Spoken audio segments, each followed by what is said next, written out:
to the accident scene here at turn 3, and then pit road will be open. Here's just the tail end of it.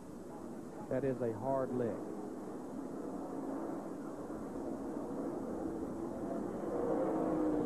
You know what I like about that, though, is how the back end of that car folds up and absorbs impact. Oh, yeah, the back of the cars are very, they really crush. Because there's not a whole lot back there but the fuel cell. Dick Berggren. Now, Ricky Craven is on his way down pit road as his crew coaxes him down. They are counting him into his pit area. He's going to take 4 tires. The car is just a tad tight. They're going to adjust that by taking 2 rounds in the track bar, in the back. He has asked for 2 strings, they've handed him, but they can't get him into the car so far. Craven reaching for those strings. It's a hot day out here. They're ready with the left tires. He got about a half of one of those strings, and he's gone to that. Jeff Gordon already in. Left side tires going on. He is down and away. He is going to be 32 off pit road. They made a chassis adjustment, air pressure adjustment on both left side tires, and they were going to pull a piece of tape off the grill. Water was about 220. Jay Wiles, the engine tuner, felt like that might be a little too high, especially if he should get mired back in traffic. Thanks, Matt. Jimmy Johnson gained 1 spot coming out of the pits. Picked one up on Ryan Newman. Boy, this early in the race, pit road, 38 cars on pit road at one time, all the lead lap cars. There you see Bobby Labonte, the 18 car, he's on pit road. Remember, we talked about a transmission problem. They're underneath there now with this caution period, trying to figure out if they can see a problem. Joe Nemechek on his way to the infield care center to be checked out as Bobby Labonte completes his stop and rolls back out. So there's Joe, who is okay after a hard crash at turn number 3. 32 laps complete, pit stops complete for the first time today in the Pocono 500 on Fox, presented by Subway. 500 on Fox, presented by Subway, is brought to you by Singular Wireless. Never pay long distance or roaming again. It's a singular nation. And today's track fact brought to you by the Insider Pizza from Pizza Hut, built in 1968. Pocono Raceway, turns patterned after IndyCar tracks, and got a good explanation on the pre-race show about turns 1, 2, and 3. The first NASCAR Winston Cup race here, August 4th of 1974. Richard Petty, the winner. Richard Petty also the only one to win in his first try here at Pocono. From the Hollywood Hotel, along with Jeff Hammond, Chris Myers, glad to have you with us. And let's first take a look at Joe Nemechek, our first caution of the day on lap 31. Still trying to figure out exactly the cause or explanation. We have an onboard camera on the 36 car.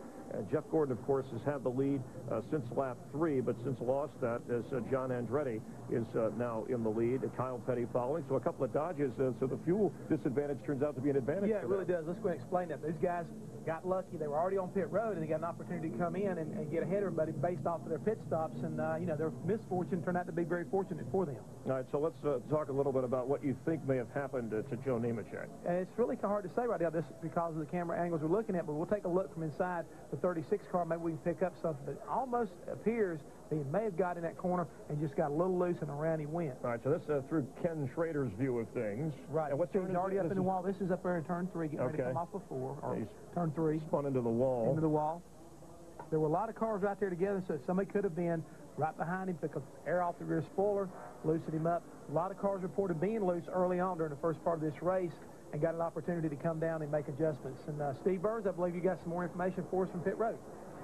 Well, hey, Jeff, the 12 car of Ryan Newman is so good, crew chief Matt Borland decided not to make any adjustments to that race car. Crew chief Matt Borland telling his tire changers, Matt McSwain and Robert Bentfield, just go nice and easy. They came off pit road 3rd, lost a couple positions, but they are one of the fastest cars on the racetrack. Dick Berggren. Well, Bobby Labonte has been into the pits here several times as a result of his transmission problem. He is stuck in high gear. They can't seem to fix it. To Matt. And Dick, the driver 8, Dale Earnhardt Jr., he has a combo platter, both tight and loose. They put a spring rubber in the left rear, made an air pressure adjustment. Same race car he finished second with here last fall. He will restart from the 15th position. When the caution came out, because all the rest of the leaders then pitted, Andretti's the leader. Here comes Gordon to the inside. Kyle Petty is the second-place car. Petty's pit was before the start-finish line. He was on pit road before the caution came out, came across and out. prior to Jeff Gordon. He beat the caution car, so he is also still on the lead lap. The difference between this and the situation last year was Wallace was pitted past the start-finish line and thus ended up getting trapped. So Kyle did not. He's a lead lap car. Yeah, he is. Just to follow up a little bit on the 25 cars, I looked at that, what little replay we could see from that in-car camera. You know, if you're loose and you got too much rear brake, the car could turn around with you like that one did over there. I'd be anxious to hear from Joe and see what he said happened. But I tell you guys, going back to that 43 and 45 car, I want to tip my hat to those crew chiefs. That was a heads-up, gutsy, taking a chance type of call. Brandon Thomas on the 43, Stephen Lane on the 45, but it worked out for him. The option would have been to just drive through the pits because the caution was coming out, and then you would have been at the tail end. So, gutsy call as Ricky Rudd drops to the inside in heavy traffic. That's why we call this a roval. That's the kind of things you do on a road course. You come in and get your service done before the leader gets back to the start-finish line. The battle for fifth right here. Ryan Newman in the 12 car. Jimmy Johnson in the 48. Boy, they're just going to drive right by us. Jeff Gordon in the 24. So you got the top 5 cars right there together. Well, what always happens there, you know, is that on this caution flag with these pit stops, some guys get their cars better. They make a little minor adjustments and get their cars a lot better, and all of a sudden you got a whole new group of players up front. Jeff Gordon looked like he was able to get back to the throttle much before the 12 car. We got a battle for the lead. Ricky Craven, though, in that 32 car, he has been coming all day long. Looks like Craven's car is really, really good on new tires. I mean, he was closing up on Jeff Gordon there early in the run, kind of stabilized late in the run. Looks like he's real good on new tires. You know why the fans are on their feet right now? There's an Andretti up front. This track was built as an IndyCar track. Mario Andretti, John's uncle, had a lot of success here. But John is an bump and run coming off that corner. Everybody straightens it out. Yeah, and if they want to keep John Andretti in that 43 car, they better keep it up front, too. Boy, Bush has got a lot of damage to his car.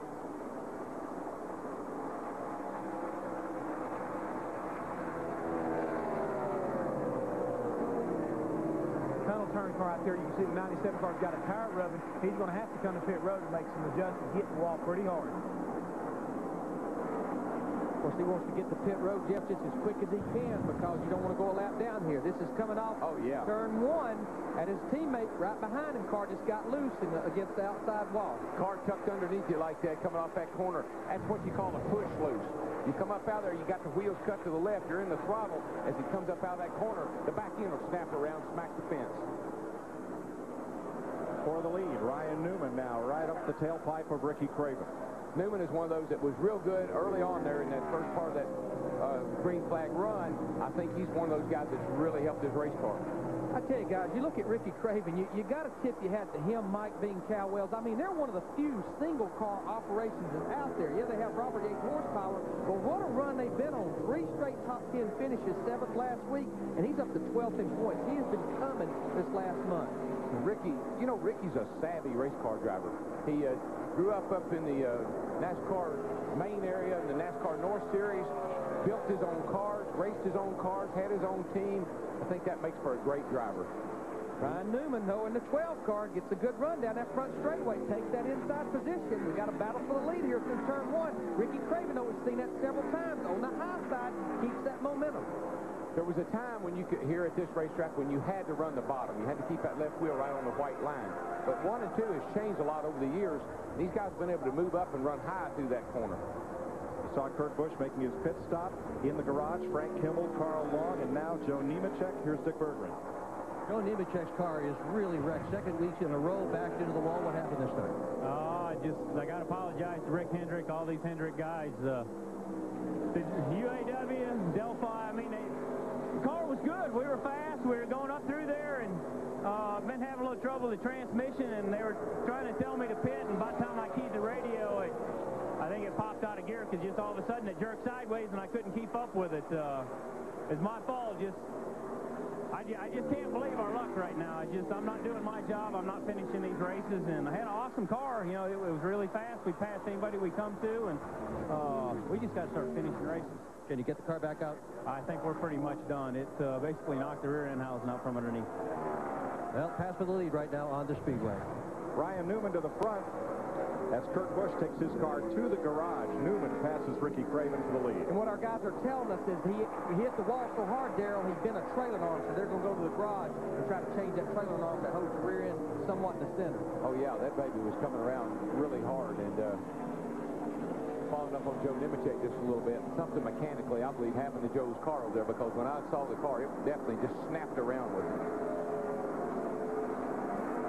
Dale Jarrett quietly coming to the front, up to 5th place now, right on the back bumper of Jimmy Johnson. You had a feeling, even though they're hunting that first win 2002, this would be a place. The last 10 Pocono races, 9 top 5. A lot of hunters here, a lot of rabbits too. Yeah, well, here's the thing. You look at the 600 in Charlotte, the veterans prevailed. You look at this race, 500 miles here at Pocono, the veterans will probably prevail.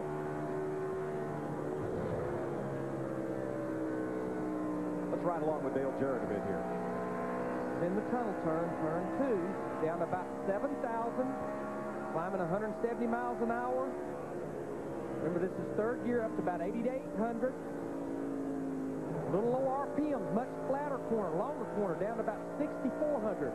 Slowest part of the racetrack right here, coming off turn 3. And he'll definitely should reach up there and grab 4th gear right there at the start-finish line. And you hear the RPMs don't even change, Darrell. He don't use the clutch. He changes by the RPM. Yeah, and it's only about a couple of hundred RPM. It's not a huge change. You saw him shift as he goes down into the corner. Some guys shift there on entry. Some guys shift right where he is now in the middle of the corner. That's falling down the Long Pond straight. He's in 3rd gear right now. We'll see if he opts to go to high gear. If he does, it'll just be for a brief period. And if he does, he's following the car. Normally you don't shift down the back. Now, because you drive this little like a road race course, you used to have to downshift coming up to the corner on a road race course to help slow the car. Today, the brakes are so good, some drivers, if they choose, can delay that shift until they're ready to come off the corner, as you say. Well, like I said, I don't want to let go of the steering wheel as I go off in that corner at 200 miles an hour. I'm going to hang on to her till I get her turned and get her headed in the right direction. Then I'll pick up that gear. Dale Jarrett moving on Jimmy Johnson. Here's Steve. Well, Mike, prior to the pit stop, Dale Jarrett told his crew chief Todd Parrott that he was tight on exit in turn 3.